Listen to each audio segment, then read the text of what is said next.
Good morning and welcome to Martin County BOCC press conference concerning the recent events in Martin County. Officials met this morning about the fact that we are considered in a hepatitis A outbreak in Martin County.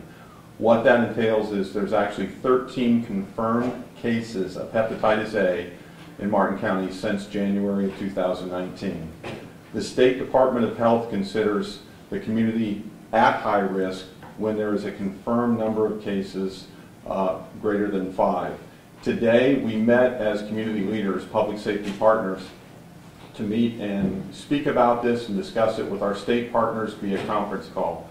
With me today from my right, Commissioner Ed Campy, Sheriff Snyder, Todd Reinhold from the Department of Health, Florida Department of Health, Martin County, and County Administrator Taryn Krizda. I am Bill Schobel, Martin County Fire Rescue Fire Chief. We're working together to address the issue. What I want to let you know as a community, things are under control. This is not an unusual thing to occur throughout even our nation, but the state has identified approximately half the counties as having an outbreak. Again, that's the trigger point is 5 or more cases within the county. If you're wondering exactly what to do, how can I prevent this, we want to direct you to proper resources, and Florida Department of Health's website is the best. It's a comprehensive view of what hepatitis A is, how you contract it, how you can prevent from contracting it, and what to do if you think you might have the symptoms. I empathize with anyone in the community, with children as well. If you're worried, contact your pediatrician. Your child should have been vaccinated for Hep A in their younger years, and if not, if you have any concerns, you can ask your pediatrician to draw a titer and they can assure you that the antibodies are in your child's blood. But really, good hygiene, hand washing, hand washing, hand washing. That is the key to this. Just good common sense hygiene helps prevent the spread of this disease. The major concern, the other aspects of course, what are we doing? We are going to have a comprehensive sheet to provide with early afternoon hours, and we'll put that out on all the websites, on the Martin County BOCC website, on the Martin County Sheriff's Office website, Florida Department of Health, every website we can. We want to make sure that we're communicating effectively to the community and answering any questions. Social media. And social media as well. So with that, I'd like to take your questions. What's being done, is it even possible to try to find a source for where some of these people are getting sick? Is there any kind of investigation to see if anyone had similar paths of transportation, et cetera? Megan, that's a great question. The question is, what's being done to track exactly where potentially the source is? What happens, the system in place within our state is if a patient comes to a fixed facility, it could be a doctor's office to an emergency room, and they present with certain symptomology, what will happen is they'll be tested. Once the tests are confirmed that they do have hepatitis A, a contagious disease, they're required to report that to the state. The state then communicates with the local Florida Department of Health on a county level, and they can look into potential sources. One potential source could always be, and this is out there, it's on the documents, a restaurant. Obviously, throughout the years, we do look at restaurants as potential sources as for hepatitis A, but it doesn't mean it's from a restaurant. So, does that answer your question? Absolutely. So at this point, you don't have a source, common source, or correct? Sources. Correct. Being on the state or on the phone with our state partners and communicating with our local Department of Health, they have looked at this. There is no effective source we can isolate here in Martin County. What kind of timeline, or do you have a timeline as to when these cases started to pop up? Timeline of when the cases started to pop up. There's actually 1,200 cases statewide. Within Martin County, the cases started to pop up since January of this year, and there is a total of 13 cases right now in Martin County. And have they been more, has there been more recently in the last couple of weeks, or? Yes. There was 5 cases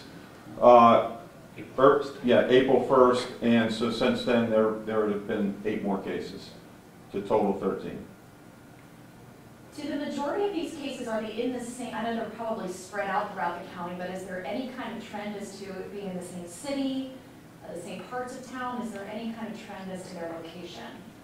Question is do we have any trend at our location in Martin County that we can isolate potentially a city? Can you help me with that? Yeah, at this point, no. All right. So they are spread all over the county then? At this, I can't provide individual information, but at this point, we aren't seeing that. So are you saying, are any specific restaurants being interviewed?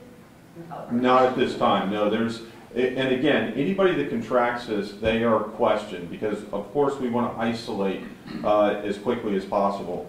But that's only one source or one type of spread that it could occur in Martin County. It's a common type. Of course, if you look around historically around the state, and again, it says this on the website, it talks about shellfish. It talks about any uncooked food or like a salad bar type area and so forth.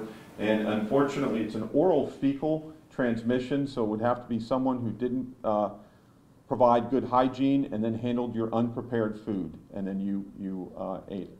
Is there any kind of direct communication going out to restaurants or grocery stores or anyone that handles food to say, this Yes. is going on, here's what you guys need to be doing? Yes. Our office, the health department, has communicated with the Department of Business and Professional Regulation, the Florida Department of Agriculture. They are doing their due diligence and, informing those areas where, there's restaurants, and to inform them of just basic hygiene. It's something that these restaurants and groceries go through on a daily basis. Hygiene, hand washing, and making sure that they're implementing their policies, their sick leave policies, and that we try to, prevent any spread of a disease. Do you know how many deaths have been reported in the state so far this year related to hepatitis A? Do I have a number on that, Renee?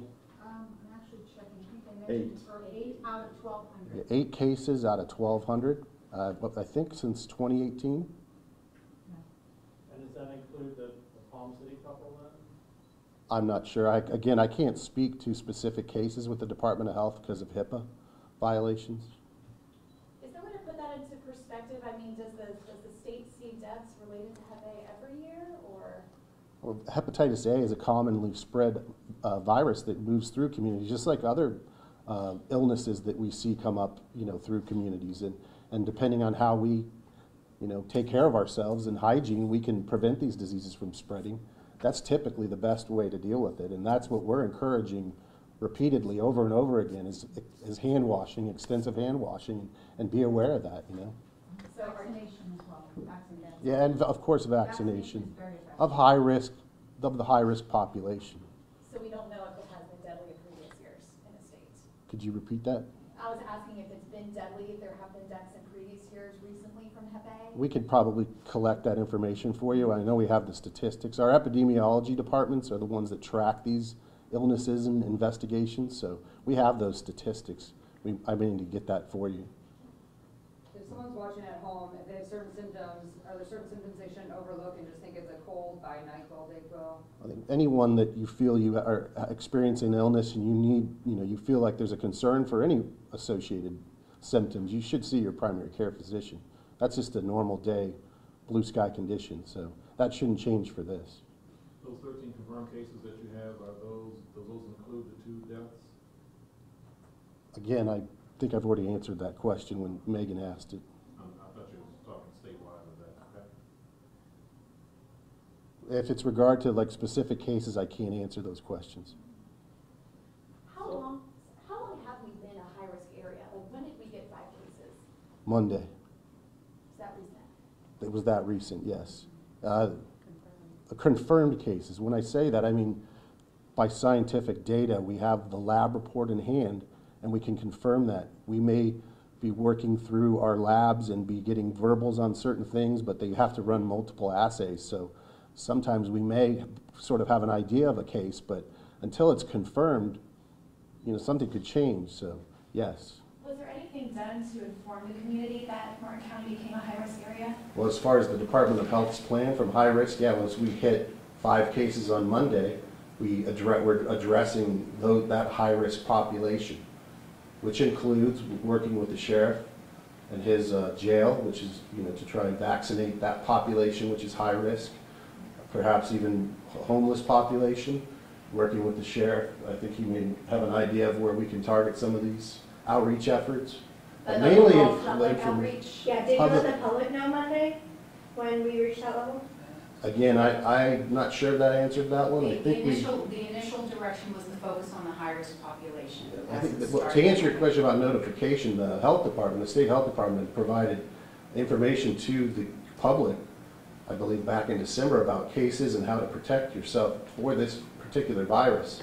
You all, I believe, shared that information. It's the same scenario, getting that information out to the community. But Monday when we. That did was a high-risk scenario, so again, we don't want to like Chief Schobel said, this is not uncommon for a virus like this to come into a community, how we protect against it. But yes, certainly, if there's certain cases that may bring high attention to something, that's the result of what we're dealing with now, of course. But yeah, we will communicate what we can communicate. But again, when you're dealing with HIPAA and privacy laws, there's certain things we can't report. Yes, we have had 5 cases on Monday, and we became a high-risk community at that point, where we have a plan. We've had a plan before that on how to address that. We're working that plan. How do you contact the community once you have these considered high risk? Through our partners is primarily, that's why we're here today. And how were the partners notified? Good. Megan, they're asking about notification, and what I really want to emphasize right now is moving forward, this notification, consider this, and please communicate with our community, have a plan. If you do come down with these symptoms, seek medical attention immediately and follow that care provider's advice. The other thing is, if you're worried about a vaccination, again, contact your care provider and they might provide it for you. And again, we don't want to provide an overrun of the physician offices today. There is, in the coming days, there will be more. Now, the information that's going to be provided later on this afternoon will tell you when to contact, because obviously, if we have 1,000 people that need the vaccine immediately, we might not have that number of vaccines available today. So, look to your family, get a plan. If you're concerned about your children, reach out to your pediatrician, get the titers checked, and make sure that your child has the antibody in their blood. And then yourself as well, you can get the vaccine. You don't have to be tested for hepatitis A to get the vaccine. Our state partners conveyed that to us today. You can reach out, get the vaccine, it's easy. So we really want to, moving forward, we want to make sure that everybody has a plan and be able to react appropriately. So who are you recommending get vaccinated at this point? Just children? Well, I want to go back to Megan's question, because when once we were confirmed with the cases here in Martin County, the health department reached out to us. The sheriff, once he realized the confirmation of the individuals in Palm City, reached out to us, and that's why we had our meeting this morning, so that we could bring those individuals together to make sure that we're getting the information and that we're now communicating it to the public. Your question was relative to children? So who should get vaccinated right now? Is it just children if they haven't received the vaccination and maybe high-risk adults, or? Well, what we got this morning from the health department is if you have a concern, you can get vaccinated. You don't have to wait until you get the symptoms to get vaccinated. If you have a concern with your children, if they're being exposed to other children that are possibly sick, then they can go and they can get vaccinated. But again, go to your health provider and see what your health provider would recommend. If the health provider feels that you have other complications or other physical indications that you should be vaccinated, that's who I would rely on for that information. It's a personal choice. If you believe in vaccinations, then I would recommend that you seek out your healthcare provider and ask what they would recommend. Is it one vaccination for life, or is it one that you have to get every so many years? It's one vaccination, but It's a 2-shot series, all right. given 6 months apart for adults, and children should have already been fully vaccinated by the time they enter school. That's part of the regular series for children. Chief, can you repeat that? Right. The question is the vaccination, what exactly is it, 1 shot or 2? And it's 2 shots, it's 6 months apart. And then again, Renee, help me out here, because we can be tested. As a healthcare provider, I was vaccinated from hepatitis B many years ago. My titer is drawn every year to assure that I still have the antibodies in my system. Is that consistent with hepatitis A as well? So let's go back to the original question for general public. General public, if you have not been vaccinated, it is a 2-shot series given 6 months apart. The first shot is excellent. It gives almost full coverage. The second is basically the booster. And as far as the specifics related to healthcare providers, I do not have that information. We're talking general right now. And going back to the children, when they enter school, all of those shots should already be in place. So there should not be an issue unless your child was unvaccinated to begin with. Then you get to the right. Any other questions? Yeah, can we get that on camera? Say that on. Renee? Sheriff, what is your role in this? Now that you've investigated the deaths, we have a cause. What is the sheriff's office role in this? The question is, what is the sheriff's office role in this? The answer is very simple, is that I have more investigators available than any other agency that would be investigating this. So we have volunteered our detective services to the State Department. If they begin wanting to check possible sources, we'll be glad to go out and do some of the checking for them. The other thing we do is we will be able to use our social media platform and put the message out. We are now thankful to have this information. I've had first responders going into cases that had they known there was a hepatitis hotspot here, they may have taken additional precautions. So we're glad that we are aware of it. Can you also just detail how your the deputies who were potentially interacting with people who ultimately had hepatitis A, how they're being monitored medically? Yeah, the question is, what are we doing about our deputies that were exposed? We have, I think we have at least 6 of our first responders. That would include our animal control personnel that went into the home where the couple unfortunately died, and they had to do something with their dogs. They're safe. They're safe right now, and so they're under our care of our health provider. We actually have a clinic that works with the sheriff's office. She's aware of all of their exposure. They'll all have an opportunity to take whatever medication that could be available. And of course, now that they know, they'll be careful to watch for flu-like symptoms or any other symptoms that might occur. How many cases of hepatitis A occurred in Martin County last year? Do we have that? Yeah, your question is how many occurred last year, and I don't know the answer, I'm sure. It can be answered up here. We could get that for you. So you said if they would have known Thursday when they responded, they would have maybe done things a little differently. So did the sheriff's office not know Thursday that our county was a high risk? Our sheriff's office did not know Thursday. We had not disseminated any information to our troops. They were responding to calls like this without being aware that we were a hotspot, unless of course they had read it in some media report somewhere. I hadn't seen it. So do you remember exactly when you were notified? I became aware of the hepatitis problem here in Martin County, hepatitis A, Thursday, yesterday, when our medical examiner told us that his findings on the autopsy led him to believe that that both deaths occurred because of complications arising from hepatitis A. What was your reaction when you found this out? What was my reaction? Well, first of all, I was very saddened. I peripherally knew one of the victims of that case. I was alarmed that people that were not in the target group, we keep talking about my jail, we talk about homeless, neither one of these people fit that. So these were your everyday person, and we don't know how they got it. So we've offered the full services of the Martin County Sheriff's Office to help backtrack it. If the State Department gets on a lead, we'll be glad to help. But we now know, and so we'll be extremely cautious. We get what we call locate and notifies or check on the welfare cases all the time. This actually was one of those where coworkers or a family member, I think, called us and said, "Hey, would you go check on them? They don't sound right." We went to the house, so we had one bite at the apple and being exposed to it ourselves.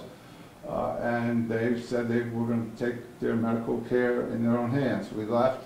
The next day we went back and they were dead. So then we again were exposed to whatever could have been in that neither time, knowing that there was hepatitis A. And so given that this particular instance you're describing that it didn't fit, risk categories, what should we take away from that in the public? I mean, you talked about hand washing earlier.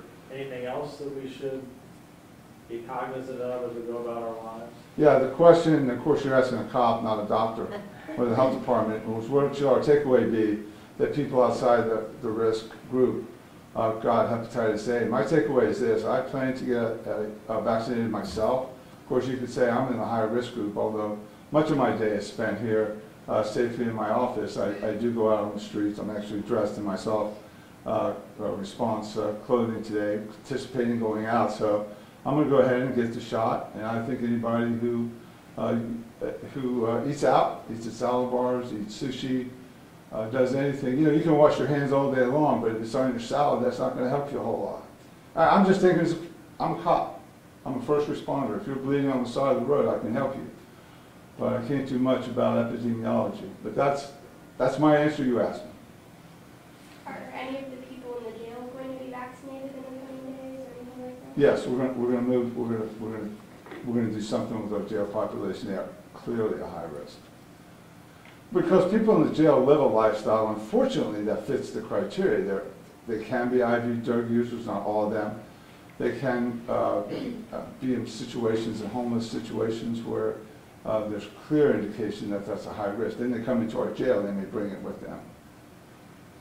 Commissioner, can you touch on that a little bit as well? I know that you're talking about this is a different set of individuals, and you want to make that very clear to people that it's just not a certain section of the population that you're concerned about.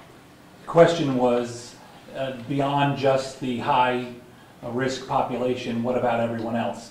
I happen to be the chairman of the board currently, but I'm also the District 5 commissioner, which is Palm City, and I'm a Palm City resident and a Palm City parent. So I just wanted to reassure not just the members of the residents of Martin County, but specifically the folks that live in Palm City, where tragically Mr. and Mrs. Kirsch lived and passed away. So first thing I want to say while we have all of this technical talk is that our hearts go out to the Kirsch family. This is a very personal issue where two members of our community have lost their lives, and it's sort of been the rally cry. I think that what we've heard so far, hand washing, we've always heard about hand washing, but I think the vaccine is a smart choice. There is really no downside to having the vaccine, and then it does, after the two, sort of vaccinate you for life. So considering that there's really no downside, why wouldn't we consider that as a safety precaution? The folks in Palm City, I'm sure, are alarmed. A couple of the cases out of the 13 confirmed, obviously 2 fatalities and at least 1 other confirmed is in Palm City. My personal direction to our staff is to see if there are some patterns. That's a logical question. If they all seem to be happening in a relatively isolated area, then we really need to dig in and find out what that might be. The other issue is children. Mostly have been vaccinated already, but we're all familiar with that there is a subset of the population that do not vaccinate their children, so they would have to take that into consideration. I think when we all heard what happened to the couple, they were relatively healthy prior to this, but they obviously had some symptoms that contributed to their passing. How I would reassure our public is twofold. One, we know that there is an option for protecting yourself from this, which is a vaccination. And 2, we have all of the resources from the Sheriff's Office, Fire Rescue, county employees, the Health Department. The conference call that we had this morning was a statewide call with organizations and doctors. I would also say that Cleveland Clinic, we have their representatives here. They are all part of this. We are prepared as a group for any type of emergency. This is a new one for us, but I feel comfortable that we will get to the bottom of it. You did hear that this is a statewide issue. It's also a national issue.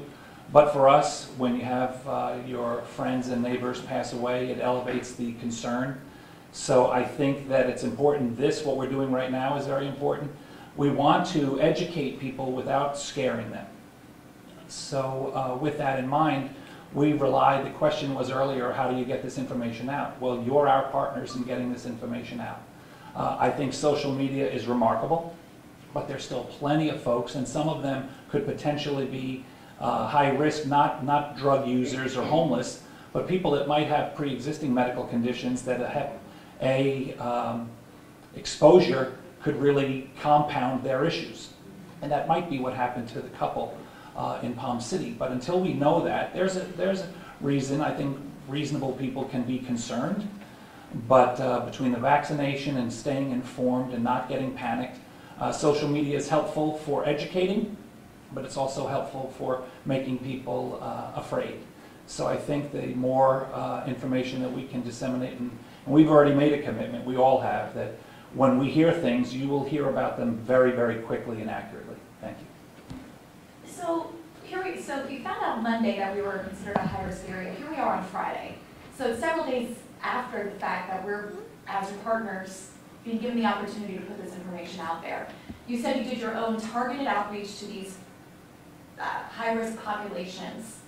We're finding that some of these cases weren't your typical high-risk population. In hindsight, is there more that could have been done to get the word out sooner? Well, again, I can't speak to those specific cases, and again, there could be information within there that could answer some of these questions, but as far as our outreach efforts, when the trigger on this was 5 cases for high-risk population, not mass vaccination of the entire public. So that is the message that I can share with you.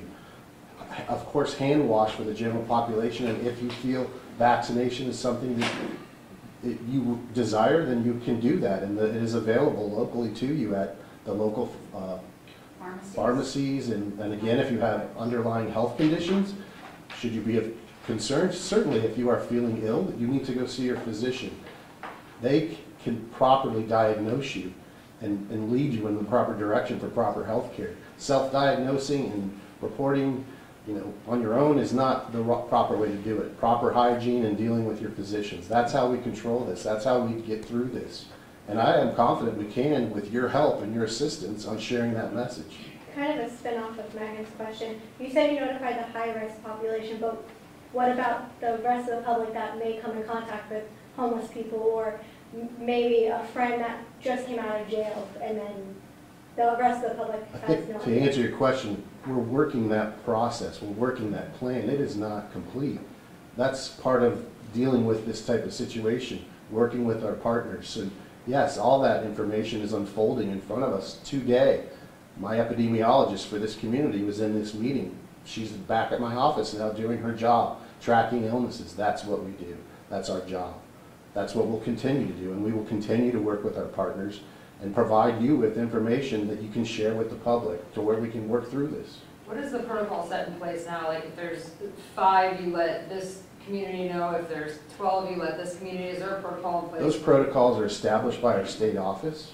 Again, we're not alone here at the local level. We do communicate frequently and rapidly with our toxicologists and physicians that are up there, and had conversations with them multiple times over the past several months on this topic, of course, and with our partners this morning. They were on the call with us, our toxicologists, our epidemiologists from Tallahassee. We're trying to work through this the best that we possibly can and not put out a message that's not going to create fear in our community. There's a way to handle this, and that's what we're doing. Compared to the rest of the state and other counties, how do we fare out with these 13 cases? Well, again, we just hit the 5 cases, and Renee, correct me if I'm wrong, but how many cases are there? So there are 1,200 currently throughout the state. Some counties are experiencing very, very high numbers. So depending on the population. Right, and mainly originally when this began back late last year, it was focused in Central Florida, sort of Pinellas, Orange County. So we can provide you, that Yeah, information is that's available on our We can website. get that to you. So I see there are outbreaks in other states too. I mean, how often does something like this happen, or do you have a...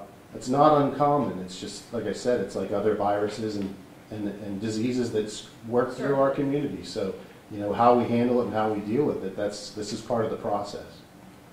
So just to be clear, I mean, if, you know, another illness in the area were to be considered high risk, I won't even make something up, just another illness, it could still take days for the public to be notified. There's no protocol in place that makes it an immediate notification once the county becomes high risk for any kind of illness. On a daily basis, there's multiple reportable diseases that are required to be reported to the health department for tracking purposes. All physicians are informed of that.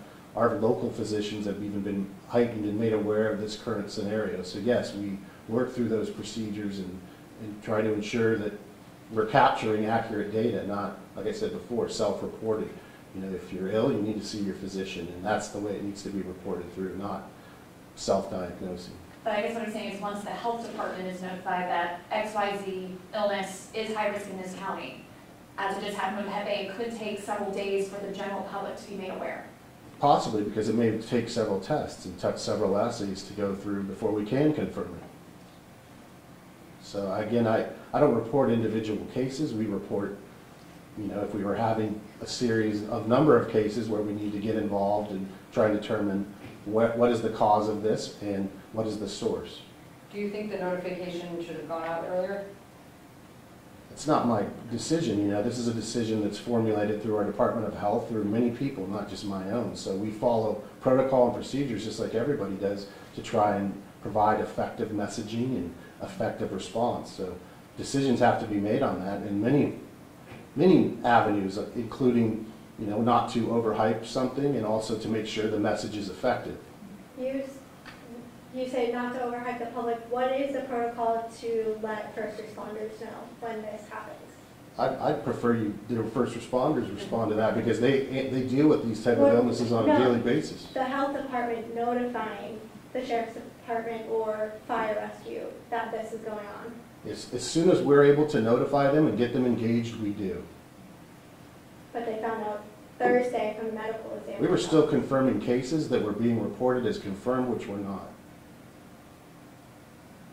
So are you able to say when you did have the confirmation that there were more than 5 cases, which day of the week you had that confirmation?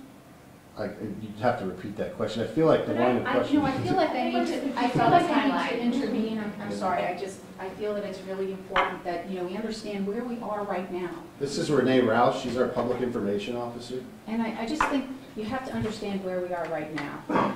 And where we are right now is we're standing united with our partners. We're engaging. We're talking about our plans. We're working together to reassure the community. That's where we are now. That's where we need your support to inform the public about currently what's happening and what they can do to protect themselves. That is the most important message here. And I think that we've covered for the majority of your questions quite in depth, and we will be reporting back later today. Good? Okay, thank you. Thank you. Megan, just a... Yeah, I wasn't sure. I mean, could we just get that clarification? You said Monday before you consider the county a high risk. I assume you become high risk after you already received confirmation from tests? Sort of talking it in the past right now, meaning we're still running through confirmation and following our protocol. Before we reach out to anyone, we have to confirm things. So I need to get to you if you want specific dates. We have timelines on everything. We can provide that to you. I have no problem with that. Just one thing to clarify, communicable diseases, there's a vast array of. And to give you an idea, Florida Department of Health is not the only agency that might reach out to us as first responders. The hospitals work with us hand in hand. Meningitis is another contagious disease. Megan, you were talking about some of the others. But they might report to us that they are symptomology that's consistent with meningitis, but they might have to confirm it through a test that takes 3 days. So some of these things, again, there's a process in place, and so we're not as quick. I mean, as soon as we are aware of it, we can react and inform. But it's confirming before and the sheriff said it very well, or Commissioner Campy, we don't want to alert the public and use fear, because eventually, if we keep doing this, you're not going to take or give us any credit with what we have to say. If we're giving you information that might concern the public and we find out 2 days later that, oh, it was false information. So we take it very seriously that we give accurate information that we portray to the public. Does that make sense? Yeah. So there might have still been continued testing or confirmation even after Monday? Right. Yes. There absolutely was, yeah. All right. Can Okay. people get the vaccine at the health department? Is that what? Actually, yeah, we're recommending that you obviously go to your primary care physician or a walk-in, you know, or again, like CVS, pharmacies. But certainly, if you have concerns or issues, contact us. We'll work with you. We'll help you through that situation. All right. Thank you. That concludes the press conference. Thank you.